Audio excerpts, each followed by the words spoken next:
వాళ్ళు ఒక మంచి సంతోషం ఏర్పడుతుంది. పిల్లలు కూడా బాగా చేసిండ్రు. కానీ కొంతమంది మన చిన్నారులు ఏంటంటే భరతనాట్యం చేసేటప్పుడు ఎవరిది వాళ్ళు పెద్దగా తెచ్చుకోమనండి. ఏమవుతుందంటే ఆ మొబైల్ ఫోను ఆ సాంగ్ వల్ల అంత డిస్టర్బ్ వచ్చి వీళ్ళు 100% చేసినా అక్కడ అవుట్పుట్ కనబడుతుంది. అదే మ్యూజిక్ పర్ఫెక్ట్ ఉంటే ఇక్కడ ఏమన్నా మిస్టేక్ చేసినా ఆ మ్యూజిక్ కవర్ అవుతుంది. కాబట్టి ఏంటంటే మీరు ఎప్పుడైనా కానీ ఏ ప్రోగ్రామ్ చేసినా వాళ్ళ ఫ్యామిలీ మెంబర్స్ ఎవరు పెళ్ళే వాళ్ళు తెచ్చుకోమనండి.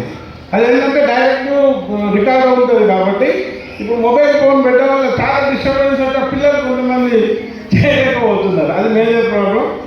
మా ప్రోగ్రామ్ మాత్రం చాలా బ్రహ్మాండంగా చేసిన మా ధనలక్ష్మి గారు, మీకు సపోర్ట్ చేసిన టీం మెంబర్స్ అందరూ కూడా మా వేదాంతం భవ్య మెమోరియల్ చారిటబుల్ ట్రస్ట్ తరఫున ప్రత్యేక కృతజ్ఞతలు ధన్యవాదాలు చెప్తున్నా. పేరు పేరున ఇక్కడికి వచ్చిన ప్రతి ఒక్కరికి, సామాజిక వేత్తలకు మరియు ఎవరెవరైతే ఉన్నారో చిన్నారుల ఫ్యామిలీ మెంబర్స్కు ఎంత గుంటూరు నుంచి వచ్చిండ్రు, ఎంతో వ్యయంతో కూడుకున్న పని.